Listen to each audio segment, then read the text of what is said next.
So, Chapter 12, Bienfang and Pizza, Part 2.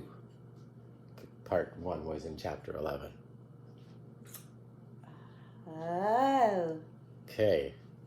Instead of picking up the slice, hollow humanoid / Servant, Gottfried, Gottfried, looking kind of like Servant, jumped out of his seat to greet the doc. "Greetings, my friend," he announced as the door to the restaurant closed behind him. "We need to leave right away," he continued. "The Psycho Elite are on my tail, and we need to make like a tree and leave." Okay, pause for a sec. For those people out there, we should tell them this is a real person. Right. Yep. This is what Taken he off. said. Yeah, it is. Well, not like the make like a tree and leave. Just the Psycho Elite. Yeah. And just the doc. Right.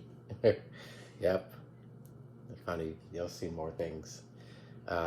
He signaled to the server to pack up its pizza and to did... pack up he pizza. He- to pack up he pizza. his... Because you think there's nothing wrong pack with it. up You read it and his- just let it go. To How pack do you do up that? its pizza. Oh, because you read it wrong and I read just it wrong. accepted that how you read it sounded good anyhow. I figured. And pack up its pizza and did the universal signal of waving his... 1 second. Its pointing finger and thumb together in the air to say, "Bring me the check." There's Wait a second. Raising his pointing finger and thumb. Dear Lord.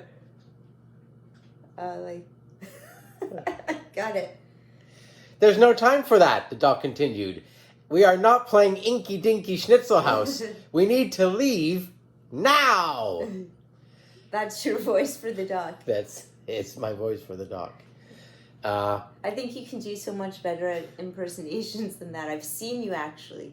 Okay, well, maybe when we narrate the book. That's kind of what you're doing now. As it got up, it pulled some bills out of its left pocket and dropped it on the table while sliding the pizza into its right pocket, slightly folded over. "Good thing for baggy pants," it thought as it walked through the door, proud that it conjured up the right clothes for this adventure.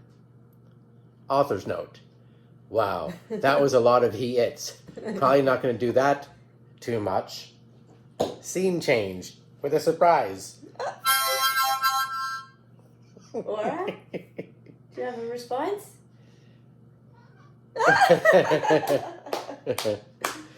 Serb could hear the swishing of food literally turning into liquid. The machine whirled and twisted as it broke down every fiber and particle from its solid state into a warm, oozing drip. "It sure is a time saver," he thought in his head, which ended up also being uttered by his outside head voice. "No mess, no cleaning up of cakes or on dishes, no cutlery, not even a fork, even those really tiny kinds. Who uses those anyways?" He sang. I like the tiny kind. They're so cute. And the You little too. spoons. And yeah, that's what we use it. We actually use those things, Jeff. Well, he sang it, half laughing with a huge smile on his face. Just some random wonderings. Funny. To the left of the doorway was an assortment of boxes, bins, and empty containers that would excite any cat into a state of ecstasy. There were also long ones, short ones, a few triangles, and a bunch of circles. Immediately after surveying the colorful pile, their noises pointed them to the right. The scene that played out would put a smile on anyone's face.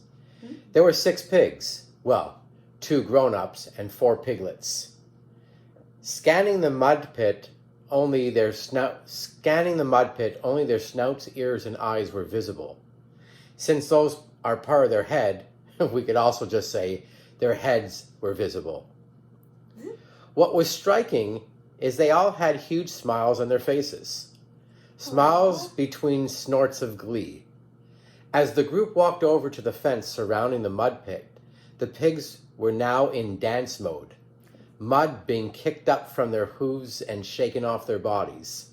Two of the piglets charged at each other and then dunked into the mud and seemed to lay down on their sides and swayed back and forth, shooting black and brown mud everywhere. Serpentin loved what he was watching. They acted as though they didn't care what they looked like or what anyone else thought, and just descended into a place of utter enjoyment and fun. "Me too!" Serpentin shrieked, and jumped the fence, landing waist-deep in the ooze. He then let out an unexpected shout, "Bladderschamonti!" and dove face first into the giant puddle. Luckily, it was about 3 feet deep, and he missed knocking himself out as his face slid along the cool, slippery, and so gooey mud floor.